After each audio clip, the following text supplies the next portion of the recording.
శ్రీ గురుభ్యో నమః. నమస్తే అండి. యూట్యూబ్ ప్రేక్షకులందరికీ నాకు హృదయపూర్వక నమస్కారాలు.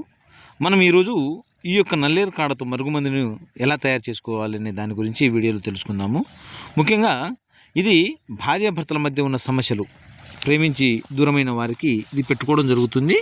దీంట్లో ఎన్ని రకాలు ఉంటుంది, ఎలా పెట్టుకోవాలనే దాని గురించి ఈ వీడియోలో చర్చించుకుందాము. మా ఛానల్ని మీరు మొదటిసారిగా చూస్తున్నట్లయితే లైక్ చేయండి, షేర్ చేయండి, కామెంట్ చేయండి. చూడండి, స్క్రీన్ మీద కనిపించే ఈ కాడలు ఉన్నాయి చూడండి, ఈ నల్లేరు కాడండి. ఇది మరుగుమందులో మనము అతి ముఖ్యంగా ప్రాధాన్యంగా వాడతాం. ఇది వాడడం వల్ల ఏమవుతుందంటే, వారు మన చెప్పు చేతిలో ఉంటారు, చెప్పినట్టుగా వింటారు, కుక్క మాదిరిగా మనం చెప్పింది వింటారు. అయితే ఈ మరుగుమందులో మనకు రెండు రకాలు ఉంటుందండి.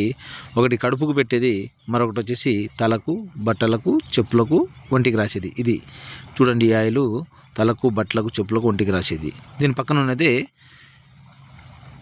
కడుపుకు పెట్టేదండి. మూడోది వచ్చేసి ఇది ఎవరైనా ముందు పెట్టి ఉంటే వాళ్ళకి తీయడానికి ఉపయోగపడుతుంది. మరుగుమందు విరుగుడు అన్నమాట. అయితే ఇది ఎవరు పెట్టుకోవాలి అంటే, ఎక్కువగా ఎఫ్ఐఆర్ పెట్టుకొని బాధపడే వారికి, లేదా ఇంట్లో పట్టించుకునే వారికి, అది భార్య కావచ్చు, భర్త కావచ్చు. భర్త భార్య నుంచి దూరమైనా సరే, భార్య భర్త నుంచి దూరమైనా సరే ఇది పెట్టుకోవచ్చు. లేదా కొంతమంది ప్రేమించి మోసం చేసిన వాళ్ళకు, అంటే కొన్ని రోజులు మంచిగా ఉండేసి వీళ్ళ నుంచి దూరంగా ఉన్న వారికి ఇది పెట్టుకోవడం జరుగుతుంది. ఇది పెట్టడం వల్ల మీకు ఎటువంటి సైడ్ ఎఫెక్ట్ ఉన్నదండి. ఇది కేవలం మీరు మంచికే వాడండి, కానీ చెడుకు వాడకండి. మీరు కేవలం మంచికే వాడండి, కానీ చెడుకు వాడకండి. దీనివల్ల మీకు ఎటువంటి సైడ్ ఎఫెక్ట్ ఉండదు. ఎవరైనా పెట్టి ఉన్నా దీనికి ఇరుగుడు ఇస్తాము.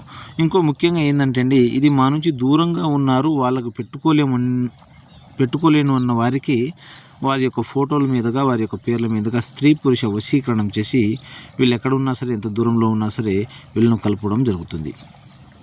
సర్వే జన సుఖినో భవంతు.